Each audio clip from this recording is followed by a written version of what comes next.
Olá a todos, espero encontrar-vos bem. Trago-vos hoje um outro livro e desta vez uma autobiografia, A Longa Solidão, autobiografia de Dorothy Day. E escolhi este título porque o título de si é já sugestivo, a solidão. É algo que tem marcado certamente a experiência de muitas pessoas neste tempo de confinamento, neste tempo de pandemia. E esta autobiografia coloca-nos a solidão em perspectiva, ajuda-nos a olhar para ela de uma forma diferente e a perceber desde logo que a nossa condição de seres humanos está profundamente marcada por esta longa solidão que todos nós experienciamos na nossa vida e cuja única resposta é, de facto, Deus, e só se encontra em Deus. E, em particular, naquilo que será a experiência da Dorothy Day, na vida em comunidade, nos seus vários aspectos, nos seus vários domínios, a começar pela família, depois naquilo que elas chamam a família de famílias, até chegarmos a uma comunidade mais larga. E foi essa também a experiência que ela fez ao longo da sua vida, até se aproximar da Igreja. Ela não era católica, aliás, ela esteve muito ligada, sobretudo, a uma política de esquerda, foi comunista grande parte da sua vida, uma vez que ela, sendo jornalista, acompanhava muitas das manifestações, primeiro das sufragistas, depois dos operários, e muitas vezes foi também atrás desses ideais e sentiu-se sensibilizada por essas causas. E, inicialmente, como disse, não tinha uma matriz religiosa de forma alguma. Isso será uma descoberta que ela vai fazendo progressivamente, aos poucos, na sua vida, e depois que vai resultar num movimento operário católico e num jornal que se tornou muito famoso nos Estados Unidos, de Catholic Worker, portanto, o trabalhador católico. A Dorothy Day faz parte de um conjunto de católicos norte-americanos que quase são uma espécie de santos da cultura católica norte-americana, ainda que não sejam reconhecidos canonicamente e oficialmente. A Dorothy Day, juntamente com Thomas Merton, Flannery O'Connor, o bispo Fulton Sheen, fazem parte quase de um grupo de católicos que são apresentados quase como exemplares ou como modelos de vida a seguir, e com uma certa fama de santidade, ou se não de santidade, pelo menos de exemplaridade, enquanto experiência de vivência daquilo que é a existência cristã católica. E, em particular, esta biografia da Dorothy Day ajuda-nos a acompanhar o seu percurso e o seu caminho de aproximação até ao catolicismo e até à Igreja, e a reconhecer na Igreja aquela que ela vai chamar a Igreja dos Pobres. Portanto, direcionada, vocacionada para acolher aqueles que se sentem marginalizados e mais fragilizados na nossa malha social, no nosso tecido social. Como vos disse ela inicialmente, não era católica, o pai dela era jornalista, e ela própria vai também ser jornalista, vai receber uma bolsa e vai estudar para o estado do Illinois, e depois, em virtude do seu trabalho, vai sensibilizar-se por essas causas. Mas mais do que falar da vida dela, se calhar vou percorrer convosco algumas passagens do livro e dessa forma, se calhar, espero eu, aguçar também o vosso apetite para que, se tiveres interesse, possais ler o livro. Desde logo, a sua experiência cristã é profundamente marcada pelos autores católicos cristãos clássicos, Santo Agostinho, São Tomás, os grandes santos, Santa Teresa d'Ávila. E ela diz, desde logo no princípio, citando Santo Agostinho, o seguinte: dilata o meu coração, Senhor, para poderes entrar nele. Esta consciência de que o seu coração ainda não estava preparado, que precisava de uma certa pedagogia, precisava de crescer para que Deus pudesse caber dele. É curioso notar, e outro aspecto que gostaria de ressaltar, desde logo na sua infância, os livros têm um papel preponderante, porque, diz-nos ela, raramente éramos autorizados a ter amigos em casa, porque isso interferia com a privacidade do meu pai. Ele, como era jornalista, precisava de um certo recolhimento, de um certo silêncio em casa, então não podendo receber amigos, os grandes amigos dela, diz-nos ela, e ela trata os escritores como se fossem como seus amigos, foram de facto os livros. E ela vai desde cedo, através do seu interesse pela literatura, desenvolver um conjunto de ideias, em primeiro lugar, portanto, leituras do foro literário, mais estrito, digamos assim, a Walter Scott, Dickens, por aí fora, e depois, numa altura mais avançada da sua vida, na sua adolescência e juventude, então vai se aproximar muito aos autores de influência de uma certa retórica de esquerda, Dostoiévski, Tolstói, depois mesmo Marx, Proudhon, por aí fora. Mas as leituras tiveram um papel determinante na sua vida. Depois diz-nos ela, e brota um bocadinho desta sua consciência social. Havia uma grande interrogação na minha cabeça. Por que se fazia tanta coisa para remediar os males sociais em vez de começar por evitá-los? E isto é o que ela sente desde um primeiro momento e que vai levar também a denunciar uma certa hipocrisia que ela nota também na Igreja Católica. Jesus disse: bem-aventurados os mansos, mas eu não conseguia ser mansa perante a ideia de justiça. E, portanto, ela oscila entre uma consciência, entre um ideal de um Jesus que é manso e, ao mesmo tempo, é aquele Jesus que expulsa os vendilhões do tempo. É um Jesus que age, que tem atividade, que quer fazer justiça quase pelas próprias mãos. E ela oscila um bocadinho entre estes dois modelos. Depois uma certa resposta social vai ser o seu princípio conciliatório destes dois modelos. Desde o primeiro momento, logo no primeiro capítulo, ela enuncia esse grande sentimento de solidão. E isso voltamos então ao tema que nos motivou a partilhar convosco esse livro. Diz-nos ela: durante esse período, senti a praga da longa solidão descer sobre mim. Ela encontrava-se em Nova Iorque e, apesar de morar numa grande cidade, sentia-se completamente só. Em toda aquela grande cidade, de 7 milhões de habitantes, não encontrei amigos. Não tinha trabalho, estava separado dos meus colegas. O silêncio no meio dos ruídos da cidade oprimia-me. O meu próprio silêncio, a sensação de que não tinha ninguém com quem conversar, oprimia-me tanto que sentia a garganta apertada. O meu coração andava pesado por causa dos pensamentos desordenados. Queria chorar a minha solidão. E esta é a sua consciência, o ponto de partida.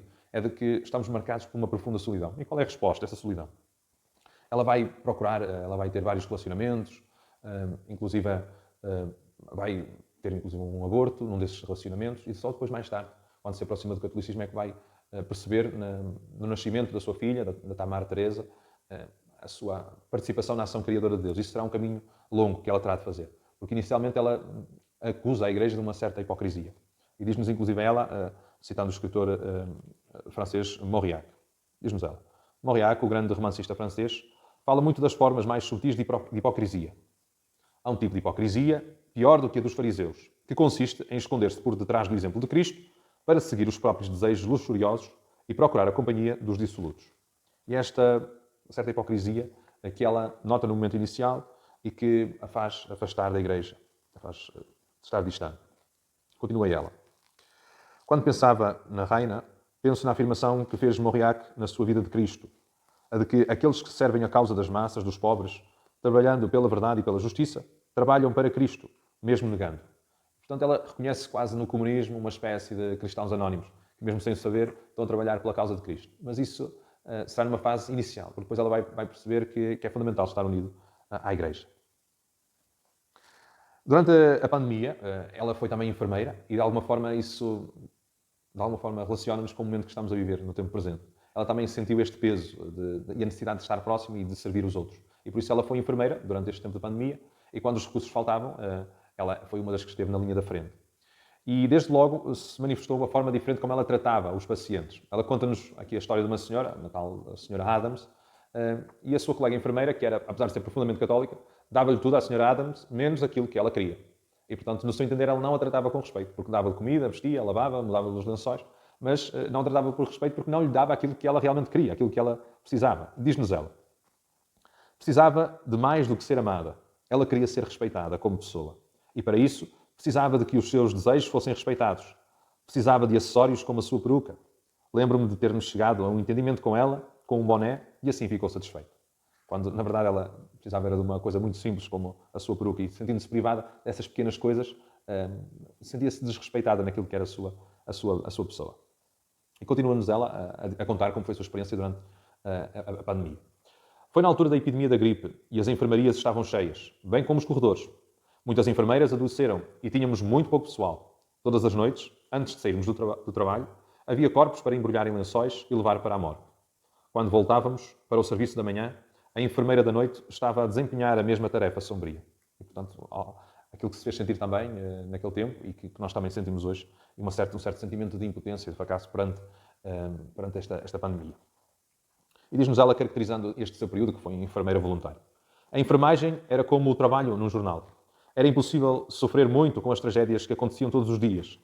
Estávamos perto demais delas para termos perspectivas. Aconteciam demasiado regularmente.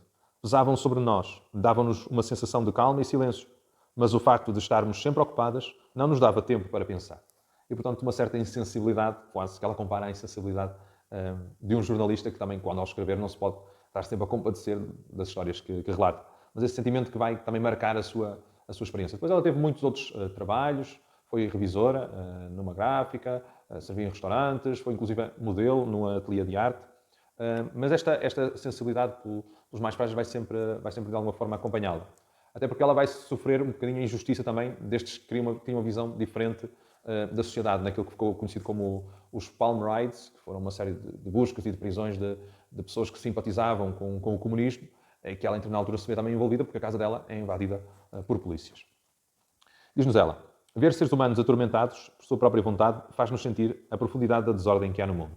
E, portanto, uma falta de resposta perante este mundo que é incapaz de responder às angústias do ser humano. E, portanto, o homem sofre por causa própria, em certa medida, porque não é capaz de se libertar, de propor um novo modelo.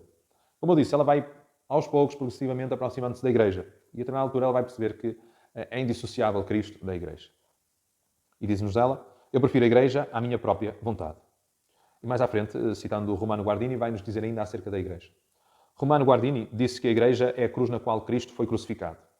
Não se pode separar Cristo da sua cruz e temos de viver num estado de permanente insatisfação com a Igreja.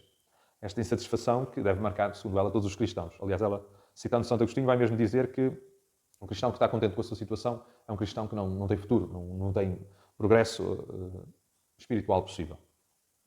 Continua ela, denunciando também este espírito de solidão, de longa solidão, que em particular, no caso dela, ela diz que é muito próprio da condição feminina. E cito, senti-me só, incrivelmente só. E iria descobrir então, como descobri tantas vezes, repetidas vezes, que as mulheres são, acima de tudo, seres sociais, que não se contentam apenas com um marido e uma família, mas precisam de ter uma comunidade, um grupo, um contacto com outras. Um filho não chega. O marido e filhos, não importa quanto nos ocupem, não chegam. Novas e velhas, mesmo nos anos mais ocupados das nossas vidas, nós, mulheres, somos de forma especial vítimas da longa solidão. Os homens podiam ir-se embora e tornar-se padres do deserto, mas não havia madres do deserto. Até as ermitas levavam vidas bastante sociáveis, por causa da encadernação e do aconselhamento espiritual, ainda que tivessem de ficar no mesmo sítio. Portanto, um sentimento de solidão que constantemente a atormenta e de alguma forma a acompanha. Depois, como eu disse, ela vai então, depois de várias relações atribuladas, ter uma filha, a Tamar Teresa, e perante as dificuldades, mesmo assim, ela vai reconhecer que esta filha é um dom de Deus e é a participação na ação criadora de Deus, independentemente das condições precárias que possa ter. E a determinada altura, a esse propósito, ela cita aquilo que ela diz ser um ditado espanhol, que diz o seguinte, um bebê nasce sempre com pão debaixo do braço. E, portanto, não interessa as condições em que o bebê nasce, há sempre, Deus providencia sempre para que não se sinta privada. Depois deste momento, ela vai acompanhar a filha na sua aproximação à fé e vai ela própria viver uma intensa vida de fé. Levantava-me cedo para a missa e comecei a comungar diariamente pela primeira vez, nos 4 anos, desde que era católica. Isso aconteceu por insistência de um padre que eu nunca vi e com quem falava no confessionário e a quem confiava as minhas lutas semana a semana. À noite, voltava à igreja para a bênção do Santíssimo Sacramento. Depois, na noite calma, ia para casa ler a vida de Santa Teresa d'Ávila e as suas obras. Ela encantava-me completamente. No entanto, isso vai fazer com que ela se afaste progressivamente daqueles seus amigos e colegas que eram profundamente ateus, num comunismo mais duro, intolerante para com a religião. Depois há um jovem francês, o Pierre Morin, que era imigrante nos Estados Unidos e que ela vai conhecer e que vai mudar completamente a vida. Ela já tinha ido à França e a vários países da Europa, inclusive à Itália, depois de ter feito a sua formação como jornalista. Mas é curioso que quando encontro este jovem que a força de alguns ideais lhe vão passar e ela vai assumi-los mais radicalmente. E este jovem, o Pierre Morin, que depois passa a ser chamado Peter Morin, vai trazer para ela uma nova espiritualidade de revolução. Não a revolução pela revolução, à maneira comunista, mas sim uma revolução mais integral e que ele chama até, a certo ponto, uma revolução verde. Assenta em três pilares. O culto, a cultura e o cultivo. Portanto, o culto, a religião, a importância da religião, a cultura, da formação intelectual e, finalmente, o cultivo. Portanto, o trabalho, o homem recolher aquilo próprio que resulta do seu próprio trabalho. E, a determinada altura, o sentimento que ela tem de não gostar de viver à custa do suor dos outros. E é com ele, com o Peter Morin, que ele vai, então, dar início a este movimento operário católico e que vai, então, lançar o seu jornal, The Catholic Worker, que ficou conhecidíssimo nos Estados Unidos, que inicialmente eles queriam chamar o Católico Radical, mas, como dizia a Dorothy, é melhor chamar-se de Catholic Worker, portanto, o trabalhador católico, e porque ela dizia que eram as suas raízes, as suas influências, e inclusive ela cita Santo Agostinho dizendo o seguinte, a garrafa cheira sempre ao licor que conteve um dia. Portanto, aquele cheiro que ainda pairava daquilo que tinha sido a sua experiência, a sua sensibilidade para com estas causas sociais. É curioso notar como ela vai, de alguma forma, cristianizar este espírito e estas ideias de esquerda. E diz ela, citando, ou recorrendo à máxima de Mao Tse-tung, a máxima, 3 homens comuns farão um gênio, diz-nos que há um grande poder criativo entre o povo e que existem milhares e milhares de gênios entre eles. Há gênios em todas as aldeias, em todas as cidades. É quase uma outra maneira de dizer que devemos procurar e encontraremos Cristo em todos e em cada um dos homens, quando os virmos como irmãos. E, portanto, se 3 homens fazem um gênio, numa comunidade vamos encontrar certamente também a presença de Cristo. E a comunidade vai ser, de facto, a resposta a esta grande solidão, a esta longa solidão. Comunidade. Era essa a resposta social para a longa solidão. Sendo uma das atrações da vida religiosa, por que razão não podiam os leigos compartilhá-la? Não só a comunidade básica da família, mas também uma comunidade de famílias, combinando a propriedade privada com a propriedade comunitária. E depois isto vai dar origem àquilo que ela chamou de centros de acolhimento, a Casa de Santa Marta, a Casa de São Francisco, quer para homens, quer para mulheres, sobretudo numa altura muito complicada da crise económica, do grande crash de 1929, em que o desemprego disparou e as pessoas ficaram completamente desamparadas e precisavam de apoio, e então vão criar estas casas de acolhimento. Numa espiritualidade de que o amor gera amor. E diz ela, citando São João da Cruz, onde não há amor, põe amor e encontrarás o amor. Quase a terminar, diz-nos ela que este caminho é o seu caminho para o céu. E cita ela Santa Catarina dizendo assim: qualquer caminho para o céu é o céu, porque ele disse, eu sou o caminho. E, portanto, fazer a experiência do caminho é já fazer a experiência do céu. E é curioso notar, e também neste contexto, se calhar pode ser útil também, a reflexão que ela faz acerca do sofrimento humano e de uma lógica daquilo que ela chama uma doutrina da assimilação, de superação, de que é preciso morrer para pertencermos, para tomarmos parte com Deus. E diz-nos ela, o Padre Roy gostava de falar de um leproso que visitara num hospital no Canadá. Um tipo enorme, russo, que estava a sofrer imenso com a sua morte lenta. Não conseguia entender porque Deus lhe tinha feito aquilo. Eu falei-lhe do amor de Deus, disse o Padre Roy. Comecei por falar da sujidade e de como a flor disse à sujidade: não gostavas de ser como eu, tão bonita, tão doce, agitada ao sabor do vento? E a sujidade disse: oh, se gostava. Então as raízes da flor assimilaram a sujidade e ela tornou-se uma flor. Veio então o coelho e disse à flor: não gostavas de ser como eu, que ando aos pulos por todo lado a brincar nos campos?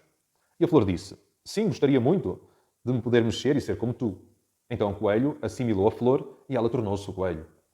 Depois veio o homem e disse ao coelho: não gostavas de ser um homem e poder andar por aí, pensar, rezar? O coelho respondeu: claro que sim, gostava muito.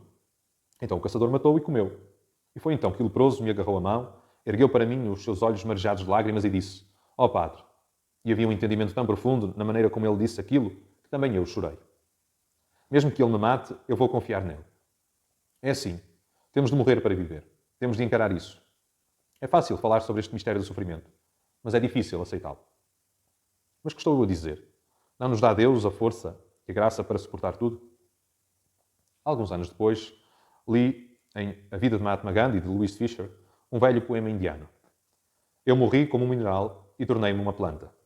Eu morri como uma planta e tornei-me um animal. Eu morri como um animal e era um homem. Que devo recear? Quando é que fui menos por morrer? Cá está também a doutrina da assimilação. E desta forma termino, que também a Dorothy e a sua experiência nos possam ajudar também nestes tempos, e é certamente uma boa leitura para estes tempos de pandemia que correm, para nos ajudar a perceber também aquilo que foi a sua experiência e aquilo que também é a sua visão acerca daquilo que é a nossa solidão. Muitas vezes parece um problema sem remédio, quando na verdade o Senhor é o remédio. E a visão que devemos ter da comunidade, seja a nossa comunidade como família e também uma comunidade mais alargada que não nos pode ser tirada. Dizia o Papa Francisco, não deixemos que nos roubem a comunidade. Deixamos então com esta leitura. Fiquem bem. Boas leituras.